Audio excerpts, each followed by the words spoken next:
Friday, I'll take it right off again. Well, really? You two boys ought to be ashamed of yourselves.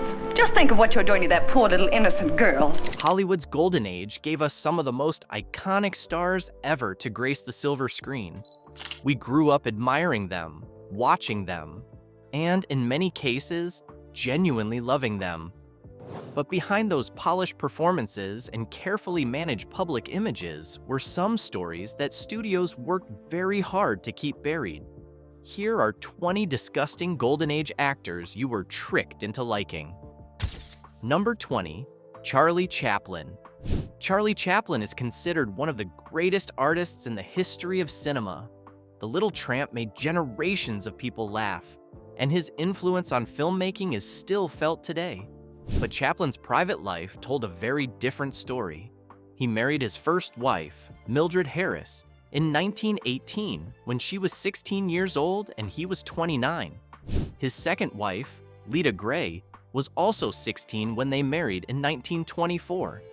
In that case, the marriage was rushed through after Gray claimed to be pregnant. They had 2 sons together, and by the time their divorce played out in court in 1927, the proceedings became public in ways that were deeply unflattering to Chaplin. He was portrayed as a controlling, absent, and unfaithful husband. Lita Gray received an $825,000 settlement, the largest divorce settlement in American history at that time. He also spent years under FBI investigation. J. Edgar Hoover's agency kept an extensive file on Chaplin, monitoring him for alleged communist sympathies. His relationship with Joan Barry, who accused him of fathering her child in the early 1940s, led to federal charges. He was charged under the Mann Act, which prohibits transporting women across state lines for immoral purposes. He was acquitted of those charges, but the paternity case went against him in civil court, despite blood tests at the time that appeared to exclude him as the father. The court ordered him to pay child support regardless. He was later banned from re-entering the United States in 1952 after traveling to London for the premiere of Limelight. The Attorney General determined that he would need to prove his moral fitness to re-enter, a hearing he chose not to attend. He settled in Vevey, Switzerland, and spent the remaining decades of his life there, returning to the United States only once more in 1972 to accept an honorary Academy Award. Chaplin continued marrying young women throughout his life. His fourth and final wife, Una O'Neill, daughter of playwright Eugene O'Neill, was 18 when they married in 1943. He was 54. That marriage, unlike the others, was by all accounts genuinely happy and lasted until his death in 1977. It produced 8 children. The contrast between that relationship and the 3 marriages that preceded it says something about either changed circumstances or simply changed luck. Number 19, Errol Flynn. Errol Flynn was the definition of a golden age swashbuckler, dashing, athletic, seemingly fearless on screen. He was also one of Hollywood's most troubled private figures. In 1942, Flynn was charged with 3 counts of unlawful intercourse with minors after 2 teenage girls, Betty Hansen and Peggy Satterlee, made serious accusations against him. Hansen was 17 and Satterlee was 15 at the time of the alleged incidents. The trial in early 1943 was a national spectacle. Flynn's defense team aggressively attacked the credibility of both accusers. He was acquitted after 21 days, but the details that came out during proceedings were deeply troubling. Flynn's personal life was chaotic in other ways too. He was a heavy drinker, struggled with drug use, and by his own admission in his 1959 autobiography, pursued relationships with women in ways that he described without much remorse. He died in 1959 at the age of 50. His body significantly deteriorated from years of excess. Flynn had also been under FBI investigation for alleged Nazi sympathies, though no charges related to that were ever brought.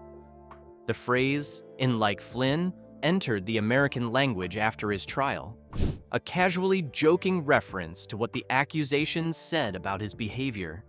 That it became a casual piece of slang rather than a permanent stain on his legacy says something about how successfully the studio machine managed public perception at the time. Number 18, Joan Crawford. Joan Crawford was one of the most commanding presences in Hollywood history, a woman who remade herself multiple times and survived the studio era on sheer will and professional ferocity. She was also, according to her own daughter, a genuinely cruel parent. In 1978, Christina Crawford published Mommy Dearest, a memoir detailing years of physical and emotional mistreatment at her mother's hands. Christina described being beaten, locked in closets, and subjected to unpredictable rages that bore no relationship to what had happened to prompt them. She described an upbringing defined by fear and by a mother whose public warmth toward her children vanished entirely behind closed doors. Crawford's supporters have disputed the book's accuracy, arguing that Christina's account was exaggerated or motivated by resentment. But other people who knew Crawford have corroborated elements of the picture it painted, and the general portrait of a woman whose behavior toward her own children was sharply at odds with her public persona has proven difficult to dismiss entirely. Crawford was also known during her career for extremely difficult behavior on set, and for using her position and connections to harm people she saw as rivals or enemies. Number 17, Bing Crosby. For decades, Bing Crosby was the most wholesome figure in American popular culture. His recording of White Christmas became the best-selling single in history. He was the friendly, pipe-smoking dad on screen. In real life, his children tell a very different story.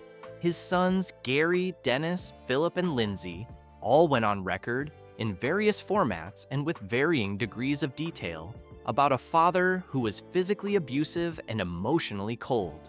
Gary Crosby's 1983 memoir, Going My Own Way, was the most detailed and the most damning. He described a man who beat his sons with a leather strap as punishment, who was distant and withholding of affection, and whose public persona of warmth was completely absent at home. Two of Bing's sons by his first marriage, Lindsay and Dennis, both died by their own hands as adults. Gary struggled for years with alcoholism and what he described as the lasting effects of the childhood he had survived. Whether those outcomes had any connection to what happened in the Crosby household is something their father never addressed publicly. Bing Crosby died in 1977, widely mourned as an American institution. He collapsed on a golf course in Madrid and died on the way to the hospital. At the time of his death, the tributes focused on his music, his films, his radio career, and what was described as his warm, effortless public persona. Gary's memoir came 6 years later, and it cracked the institution open in ways that were genuinely difficult for his admirers to absorb. Catherine, Bing's second wife and the mother of his younger 3 children, Harry, Mary, and Nathaniel, disputed Gary's account and maintained that her own children had very different experiences of their father. The disagreement between the 2 sets of Crosby children added another layer to a story that was already complicated. What is not disputed is that Gary, Dennis, Philip, and Lindsay all described the same childhood, and that 2 of them did not survive into old age. Number 16, John Wayne. John Wayne embodied a particular vision of American masculinity for generations, the tough, reliable, principled hero. His politics and his private views were considerably more complicated than that image. In a 1971 interview with Playboy magazine, Wayne made statements about race that were explicit and ugly by any standard. He spoke about what he called the responsible treatment of Black Americans, while simultaneously expressing views that made clear he did not consider them equal participants in the America he was celebrating. He spoke dismissively about Native Americans and the land that had been taken from them, framing it as simply something that had happened in the natural order of things. Wayne avoided military service during World War II. the war whose heroism he portrayed on screen repeatedly and to enormous commercial success. He had been eligible to serve, and the reasons he did not remain a source of historical debate. Other Hollywood figures of his generation who served resented him for it, though little of this was said publicly at the time. His professional behavior was also often difficult. He was openly dismissive of actors and directors whose approaches differed from his own, and he used his enormous influence in Hollywood to advance a political worldview that included aggressive support for McCarthyism and the blacklist, a period in which careers were destroyed on the basis of allegations, and which Wayne actively championed. Number 15, Walt Disney. Walt Disney is celebrated as the creator of some of the most beloved entertainment in history. He was also, by documented accounts, a difficult, controlling, and in some respects deeply troubling figure. Disney was an FBI informant. He worked with J. Edgar Hoover's bureau, providing information about colleagues in the film industry he suspected of communist sympathies. During the Hollywood blacklist era, he cooperated actively with the House Un-American Activities Committee and named names, contributing to the destruction of the careers of people he had worked alongside. He was also credibly described as anti-Semitic by people who knew him and worked with him. Jewish employees at his studio and Jewish members of the broader Hollywood community documented experiences with him that reflected prejudice that was more than casual. He has also been accused of misogyny. Women at his studio during the early years were excluded from the animation department on his explicit instruction, as confirmed in a letter from 1938 that has been made public, in which a job applicant was told women were not considered for creative roles. Disney was also known for extremely aggressive union busting. When his studio animators went on strike in 1941, he responded with a ferocity that went beyond standard labor dispute. Number 14, Spencer Tracy. Spencer Tracy won 2 Academy Awards and was considered by many of his peers to be the finest film actor of his generation. His 26-year relationship with Katharine Hepburn has been celebrated as one of Hollywood's great love stories. The reality of who Tracy was as a person was considerably darker. Tracy was a severe alcoholic whose drinking binges could last days or weeks.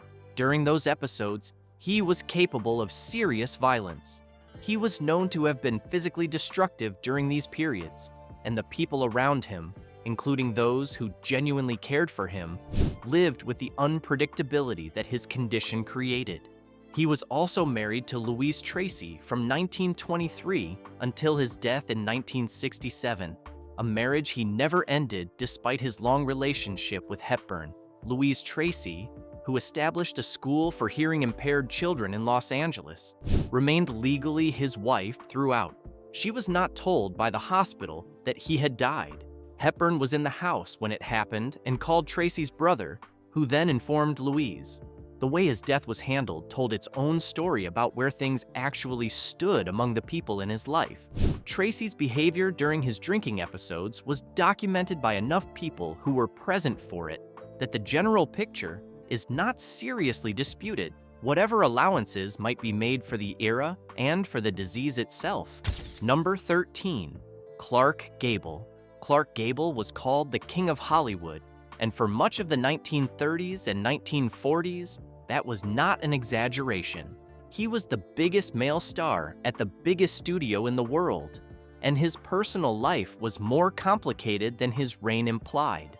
In 1933, actress Loretta Young accompanied Gable on location filming for The Call of the Wild.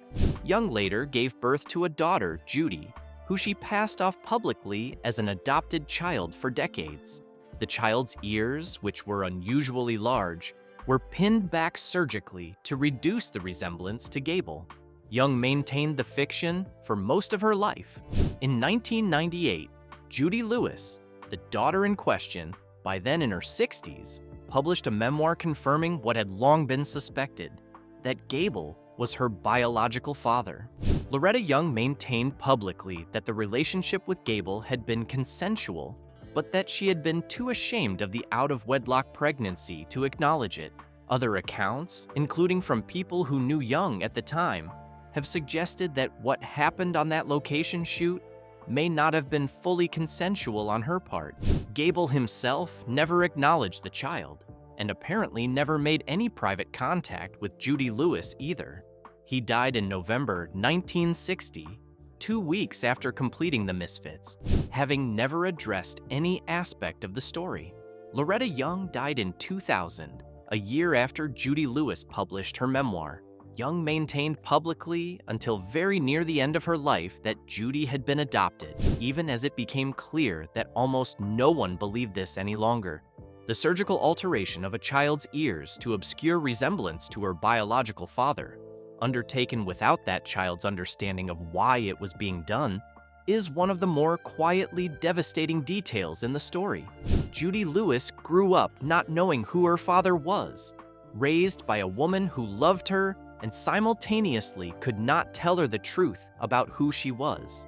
She discovered her parentage as a teenager, figured it out largely on her own, and spent decades processing what it meant. Number 12, Humphrey Bogart. Humphrey Bogart's screen persona was one of cool, contained masculinity, the world-weary tough guy with a code. His off-screen persona was frequently less controlled. Bogart was a heavy drinker whose behavior when drinking was notably different from the composed screen image. He was known for picking fights, not theatrical altercations, but genuine physical confrontations, and for behaving in ways toward women and colleagues that people around him found alarming. He was aggressive and could be genuinely cruel. His treatment of his third wife, Mayo Methot, has been documented at some length. Their marriage from 1938 to 1945 was marked by mutual drinking and physical altercations that went in both directions. But Bogart's behavior during that relationship was not the conduct of someone living up to any kind of romantic ideal. The marriage broke down in a way that was genuinely messy by any accounting. He was also a difficult professional, contemptuous of people he considered less intelligent, and willing to express that contempt in ways that made working relationships difficult. Number 11, Marlon Brando. Marlon Brando was perhaps the most transformative acting talent of the 20th century. His performances in A Streetcar Named Desire, The Godfather, and Apocalypse Now redefined what screen acting could be. His personal behavior was an entirely different matter. He was an admitted philanderer who fathered children with multiple women while conducting relationships that he handled with minimal regard for the people involved. He was known for showing up to film sets completely unprepared, famously relying on cue cards for his lines in productions where other cast members had memorized everything. And this had real professional consequences for directors and co-stars. His relationship with his son Christian, who in 1990 shot and killed the boyfriend of his half-sister Cheyenne, was tangled in ways that reflected years of dysfunction within the family. Cheyenne Brando subsequently died by her own hand in 1995. The family Marlon Brando built over his lifetime was, by most accounts, a deeply troubled one, and his role as a parent was consistently described by his own children as absent or harmful. Number 10, Roscoe, Fatty Arbuckle. Before Charlie Chaplin, before Buster Keaton, at least in terms of financial power, Roscoe Arbuckle was arguably the biggest comedy star in Hollywood. Then came September 1921. At a party at the St. Francis Hotel in San Francisco, a young actress named Virginia Rapp fell seriously ill. She died 4 days later. Arbuckle was charged with manslaughter, and the case became one of the most sensational trials in American history. 3 trials in total, the first 2 ending in hung juries. In the third trial, in 1922, Arbuckle was acquitted, and the jury issued a formal written statement of apology for the ordeal he had been put through. The medical evidence had been ambiguous, and the prosecution's case had significant problems, but the trials had destroyed him. Will Hayes, who oversaw the film industry's self-censorship bureau, banned Arbuckle from the screen. His career essentially ended. He directed under a pseudonym for a while, and just as he was beginning to revive his on-screen career, he died of a heart attack in 1933. The truth of what happened at the St. Francis Hotel that night has never been fully settled. What is settled is that the trial permanently ended the career of a man who had not been convicted of anything. Number 9. John Gilbert. John Gilbert's story is not about personal misconduct. It is about the cruelty of the machinery he was caught inside.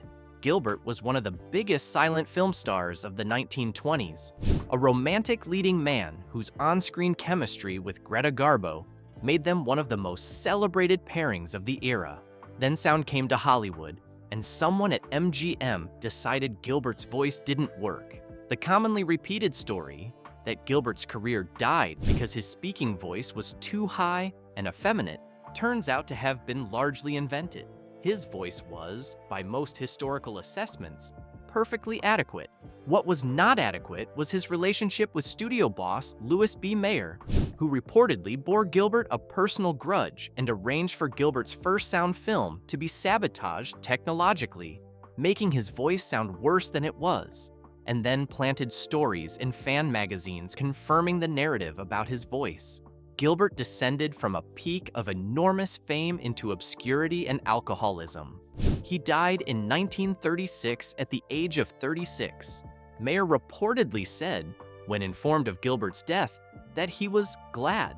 The story of John Gilbert is not a story of a disgusting actor. It is a story of what a disgusting studio boss could do to a person, and how completely a carefully managed lie could destroy a life. Number 8. Tallulah Bankhead. Tallulah Bankhead was one of the most charismatic and outrageous personalities in American entertainment from the 1920s through the 1940s. A stage and screen actress whose personal life was conducted with a complete disregard for social convention that she wore as a badge of honor.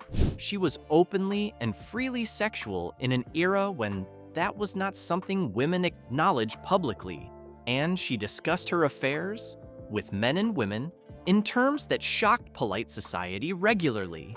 She spoke publicly about her use of cocaine and alcohol in ways that would have been unthinkable for almost any other public figure of her era.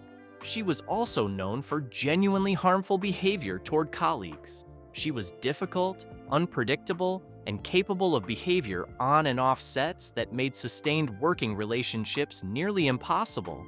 Her treatment of people she considered beneath her in the professional hierarchy was documented as genuinely cruel on multiple occasions. Whether Bankhead was a free spirit ahead of her time or someone whose behavior caused real harm to real people probably depends on who you ask and which specific incident you are talking about. What is undisputed is that the surface persona she projected, wild, free, fearless, covered a person whose actual behavior was frequently destructive. Number 7. Kirk Douglas. Kirk Douglas was one of the most durable stars of Hollywood's post-war era, a physical and forceful presence who appeared in landmark films including Champion, Ace in the Hole, and Spartacus, which he also produced. He was also a man whose behavior toward women became the subject of serious allegations that circulated in Hollywood for decades. The most specific allegation involved Natalie Wood, who at the time of the alleged incident in the early 1950s was a teenager, believed to have been around 15 or 16. The allegation was that Douglas behaved in a way that was seriously inappropriate and non-consensual. This story was not made public during Wood's lifetime. It circulated privately and was discussed more openly only after Douglas's death in 2020 at the age of 103.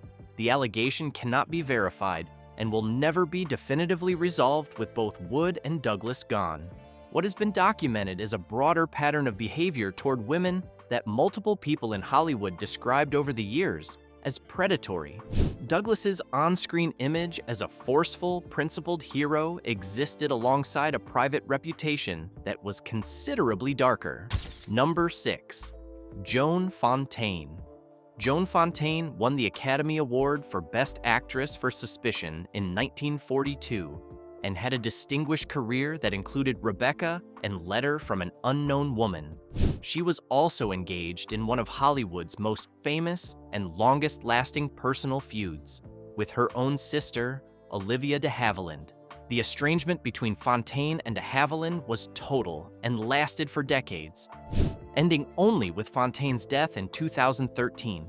Neither sister ever fully settled the question of who was more responsible for the bitterness between them. What is agreed is that it was real, that it was severe, and that Fontaine, by her own account and by the accounts of people who knew both women, was not an easy person to be close to. Fontaine was described by numerous colleagues as cold, calculating, and willing to use professional situations for personal advantage. Her relationships, personal and professional, had a consistent quality of difficulty that went beyond the ordinary tensions of a competitive industry. She was also, by her own account in her autobiography, someone who behaved toward her sister in ways she acknowledged were not always just. The fact that she was also wronged by de Havilland did not make her a straightforward victim. Number 5.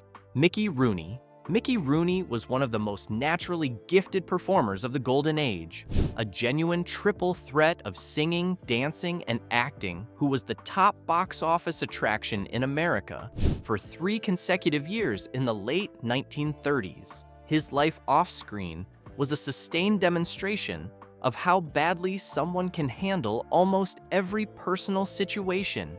He was married 8 times. He had serial financial catastrophes, declaring bankruptcy multiple times despite having earned enormous sums across his career. His treatment of his various wives, particularly in the early marriages, was documented as controlling and in some cases physically threatening. His most publicly damaging professional moment came in Breakfast at Tiffany's in 1961, where he played Mr. Yunyoshi, a Japanese neighbor, in a performance that was broadly condemned even at the time as a grotesquely offensive caricature. He used exaggerated physical and vocal stereotyping to play the character, and decades later, he acknowledged that the performance was something he regretted. The acknowledgement came very late, and the performance remains one of the most cited examples of Hollywood's casual racism during the era. Rooney's personal stories accumulated across 8 decades of public life. Each new wife, each new bankruptcy, each new professional misstep adding to the picture of a man whose talent was never matched by his judgment. Number 4. W.C. Fields. W.C. Fields was one of the great comic talents of early Hollywood, a juggler, comedian, and writer whose films from the 1930s and 1940s remain genuinely funny. He was also a man whose real-life behavior toward the people around him was considerably less amusing. Fields had a son from an early relationship that he largely ignored for years. He had a common-law wife, Carlotta Monte, whose memoirs describe a man who was mean-spirited, paranoid, and capable of extended periods of irrational and sometimes physically frightening behavior. His drinking was severe and long-lasting. He was also a man of openly expressed contempt for almost everyone, for children, for animals, and for the general population of people he encountered. His famous misanthropy was often presented as charming wit, which it sometimes was. But the reality of living near him or working with him was considerably less entertaining than watching him on screen. Fields died on Christmas Day in 1946, a date he had said he would find ironic and satisfying, since he claimed to despise the holiday and everything associated with it. Even that has been disputed as a constructed piece of public persona. Almost everything about W.C. Fields has some layer of performance over it, which makes getting to the actual man a more uncomfortable exercise than his films would suggest. Number 3. Rita Hayworth. Rita Hayworth's story is one of the most complicated on this list, because Hayworth was largely a victim rather than a perpetrator, though what she absorbed from her upbringing shaped how she treated people in her own adult life in ways that bear noting. Her father, Eduardo Cancino, who brought her into show business as a dancer when she was a child, is credibly alleged to have subjected her to serious personal violation across years of her childhood and adolescence. Hayworth herself never spoke publicly about this in plain terms during her lifetime, but the allegations have been documented by biographers and by people who knew her, and the pattern of her subsequent relationships, consistently drawn to controlling and harmful men, has been discussed in that context. As a public figure, Hayworth was also used and discarded by Columbia Pictures head Harry Cohn in ways that were deeply exploitative. Cohn controlled her image, her relationships, and her professional trajectory with an authority she had almost no way to resist. The reason Hayworth appears on this list is not that she was a villain. It is that the public image of the smiling, glamorous screen goddess was constructed specifically to hide a life that was defined by harm done to her, and the concealment served no one's interests but the studio's. Number 2, Orson Welles. Orson Welles made Citizen Kane at 25 and spent much of the rest of his career being celebrated for it, while demonstrating, in his private behavior, a set of personal qualities that were much less admirable. He was consistently described by those who worked with him as tyrannical on set, someone who demanded absolute deference, manipulated collaborators, and took credit in ways that denied the contributions of people who had worked beside him. His relationship with Herman J. Mankiewicz, who co-wrote the screenplay for Citizen Kane, is the most famous example. For years, Welles claimed more authorship of that screenplay than the evidence supported, and the debate over proper credit became a defining argument in film criticism. His personal relationships were similarly marked by control and manipulation. He was married 3 times and had multiple relationships outside those marriages, conducted without much regard for the people involved. His children have described a father who was charismatic and interesting in short bursts, and largely absent otherwise.